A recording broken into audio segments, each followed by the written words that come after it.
रीना की शादी बड़े सपनों के साथ हुई थी। उसने सोचा था एक प्यारा सा घर होगा, पति का साथ होगा और धीरे धीरे सब कुछ अपना लगने लगेगा।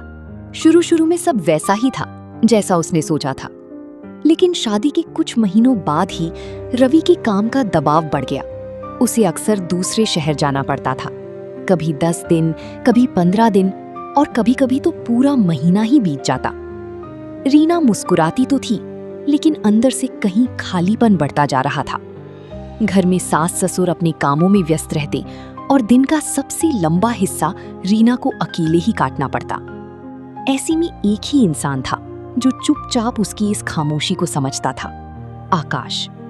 आकाश ज्यादा बोलने वाला नहीं था, लेकिन उसकी छोटी छोटी बातें बहुत कुछ कह जाती थीं। एक दिन रीना बालकनी में बैठी आसमान देख रही थी। उसकी आंखों में हल्की नमी थी। आकाश चुपचाप आया और उसके पास एक कप चाय रख दिया। भाभी, बारिश आने वाली है, आपको बारिश पसंद है ना? उसने धीरे से कहा। रीना ने हल्की मुस्कान दी। हाँ, पर कभी कभी बारिश भी अकेलापन और बढ़ा देती है। आकाश कुछ पल चुप रहा, फिर बोला, तो फिर आज से जब भी बारिश होगी आप अकेली नहीं होंगी, मैं हूं ना। उस दिन के बाद दोनों के बीच एक अनकहा रिश्ता और गहरा हो गया, जहां शब्द कम थी लेकिन समझ बहुत थी। समय बीतता गया, रीना और आकाश के बीच एक सच्ची दोस्ती बन गई। वो साथ में खाना बनाते, कभी कभी पुरानी यादों की बातें करते और कभी बस खामोशी में भी एक दूसरे का साथ देते। लेकिन इस रिश्ते में हमेशा एक मर्यादा बनी रही, एक सम्मान जो दोनों ने कभी टूटने नहीं दिया। एक मुश्किल मोड़। एक रात अचानक रीना की तबीयत बहुत खराब हो गई। तेज बुखार, चक्कर और घर में उस समय कोई नहीं था। आकाश घबरा गया, लेकिन उसने खुद को संभाला।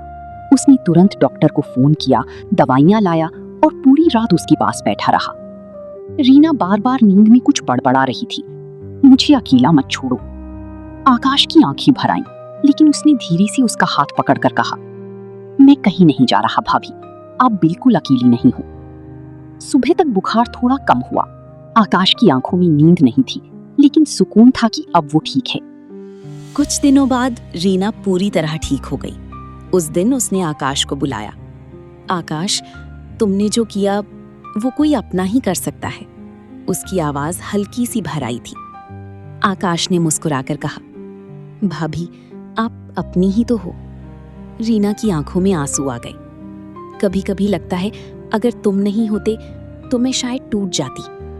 आकाश ने सिर झुकाया और धीरे से बोला, आपको कभी टूटने नहीं दूंगा, ये वादा है।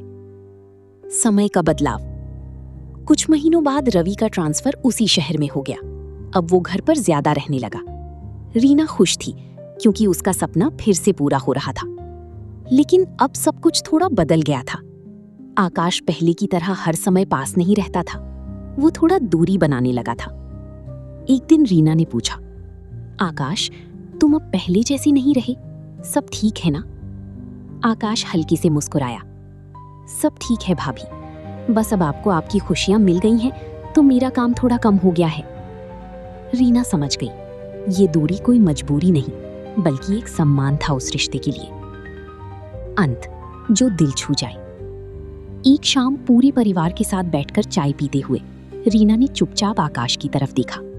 उसकी आंखों में एक ही बात थी, धन्यवाद।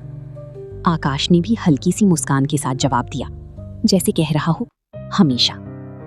उनके बीच कभी कोई गलत भावना नहीं आई, लेकिन एक ऐसा रिश्ता बन गया जो खून के रिश्तों से भी गहरा था। एक सच्चा, पवित्र और अनकहा सहारा। समय धीरे धीरे आगे बढ़ रहा था। घर में अब पहले जैसी खामोशी नहीं थी, क्योंकि रवि ज्यादातर घर पर ही रहने लगा था।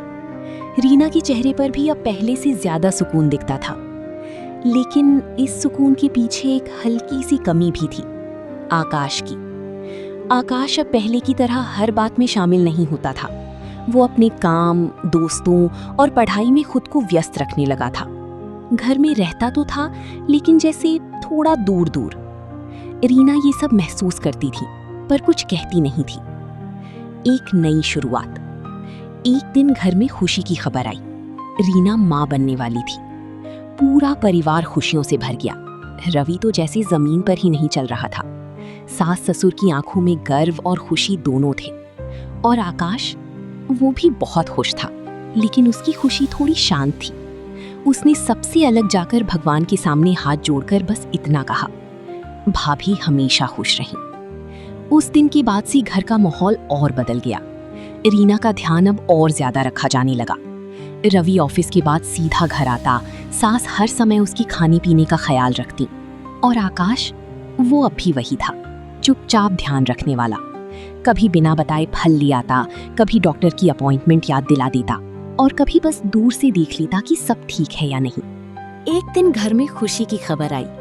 रीना माँ बनने वाली थी। पूरा परिवार खुशियों से भर गया। रवि तो जैसे जमीन पर ही नहीं चल रहा था। सास ससुर की आंखों में गर्व और खुशी दोनों थे। और आकाश, वो भी बहुत खुश था, लेकिन उसकी खुशी थोड़ी शांत थी। उसने सबसे अलग जाकर भगवान के सामने हाथ जोड़कर बस इतना कहा, भाभी हमेशा खुश रहें। उस दिन के बाद से घर का माहौल और बदल गया। रीना का ध्यान अब और ज्यादा रखा जाने लगा। रवि ऑफिस के बाद सीधा घर आता, सास हर समय उसके खाने पीने का ख्याल रखती। और आकाश, वो अब भी वही था, चुपचाप ध्यान रखने वाला। कभी बिना बताए फल ले आता, कभी डॉक्टर की अपॉइंटमेंट याद दिला देता, और कभी बस दूर से देख लेता कि सब ठीक है या नहीं। एक और मुश्किल पल। 7वां महीना चल रहा था जब एक रात अचानक रीना को तेज दर्द शुरू हुआ। घर में अफरा तफरी मच गई। रवि घबरा गया, सास रोने लगी। ऐसे में फिर वही इंसान आगे आया, आकाश। उसने तुरंत एम्बुलेंस बुलवाई, सबको संभाला और खुद रीना के साथ अस्पताल गया। रास्ते में रीना दर्द से कराह रही थी। उसने आकाश का हाथ कसकर पकड़ लिया। मुझे डर लग रहा है, उसकी आवाज कांप रही थी। आकाश ने उसे दिलासा देते हुए कहा, डरिए मत भाभी, सब ठीक होगा, मैं यहीं हूं। उसकी आवाज में वही भरोसा था जो हमेशा रहा था।